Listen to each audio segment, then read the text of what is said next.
Welcome back to Investing Talk Podcast. Today, we're zooming in on American Airlines Group, AAL. You sent over some recent reports and news, and our goal is to really get under the surface and understand what's happening with this major player in the airline industry. It's definitely a timely subject, especially with all the movement in the market and, well, the airline sector itself. There's quite a bit to unpack. Okay, let's get into it then. Starting with how their finances look overall.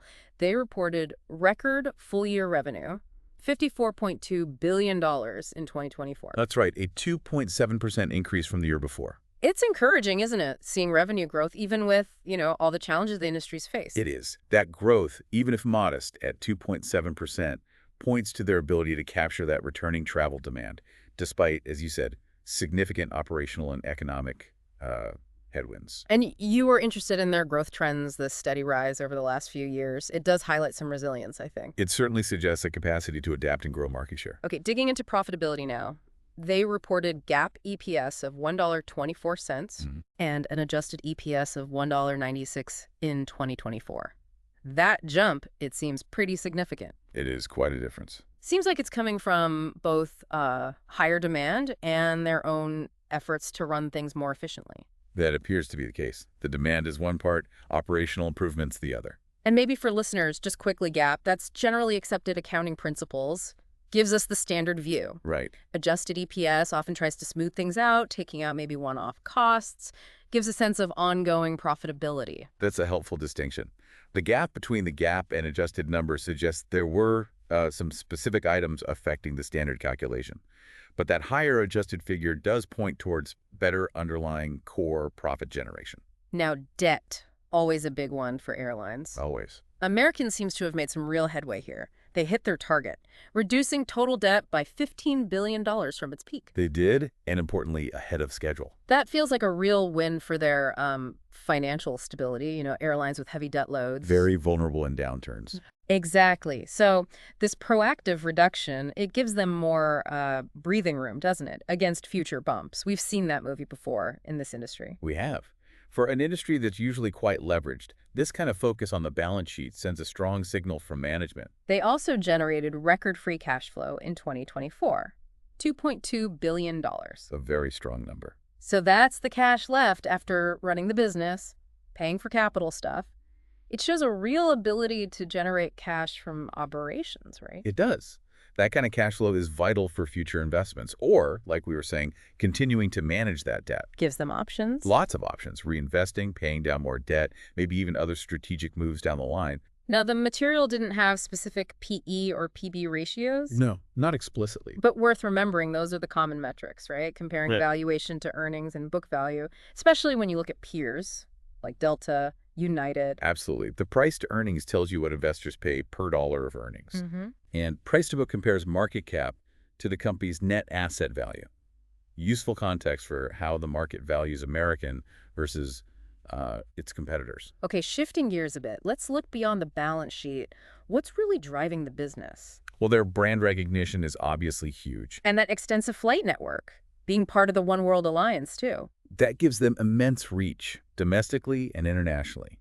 That network and the loyalty it builds are, well, very valuable assets.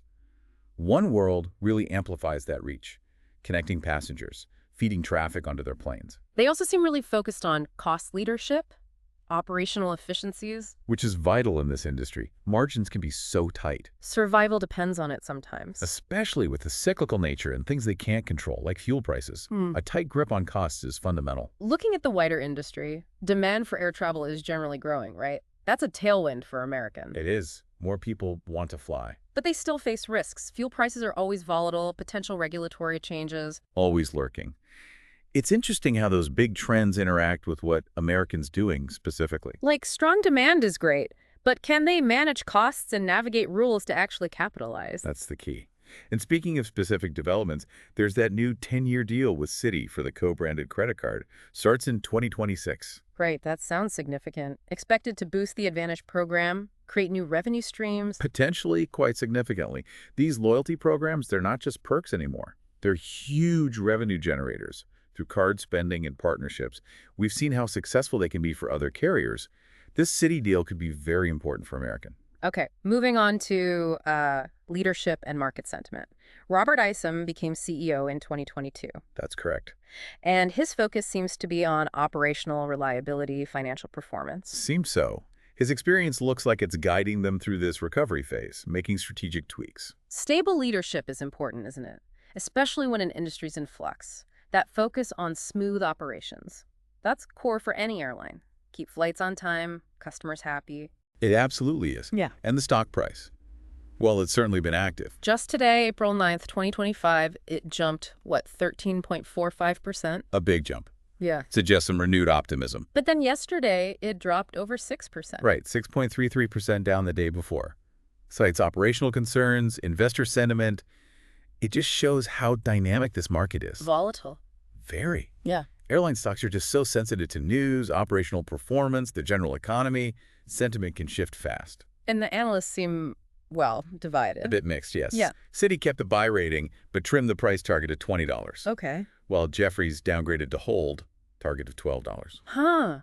That kind of divergence, it really reflects the uncertainty, doesn't it? And maybe the potential opportunity people see differently. It's not uncommon, Yeah. especially when you have clear strengths, but also ongoing challenges. Yeah. Different analysts weigh those factors differently. And what about the sort of general buzz, social media?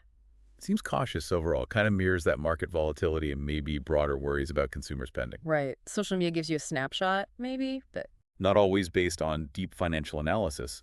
More immediate reactions often. okay. Let's try to crystallize some potential red flags and strengths. The reports mentioned significant long-term debt, around $31 billion. 31.3 billion, yes.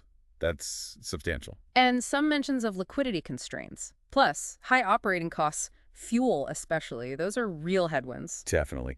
That debt load carries risk, especially in an industry prone to economic shocks. And managing costs, particularly unpredictable fuel, is a constant battle. But on the flip side, that record revenue in 2024 shows strong demand is still there. The core business demand seems healthy. Agreed. Strong revenue shows the current health. That Citi deal offers a clear path for future revenue and customer loyalty. Agreed. Strong revenue shows the current health, and the Citi deal offers a clear path for future growth and stronger customer ties. So looking ahead, the big thing to watch seems to be that Citi card agreement implementation in 2026. That will be a key catalyst, yes. But we have to remember, the whole industry is sensitive, right? Economic downturns, regulatory shifts. Always. The success of that Citi deal will be critical, but so will navigating those external economic and regulatory factors. And comparing them quickly to, say, Delta and United, American has the strong network, the loyalty program. Yes, those are key assets. But they seem very focused now on improving efficiency, getting that debt down. That seems to be the current strategic push. Each major airline has its own mix of strengths and weaknesses.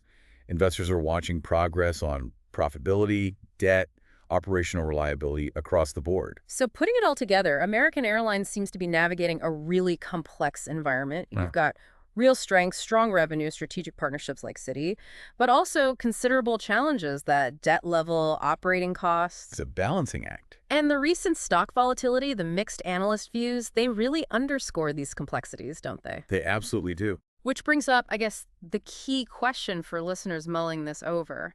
How do you weigh those strengths against those risks in your own investment framework? That's the individual calculation everyone needs to make. We definitely encourage you to do further research, maybe keep a close eye on their upcoming earnings reports, and see how that Citi partnership actually starts to play out. Thanks for joining us for this look into American Airlines. It's certainly a nuanced picture. If you found this helpful, please subscribe, like, and comment. It really helps us out. And as always, thorough research and understanding your own risk tolerance are paramount when evaluating any investment.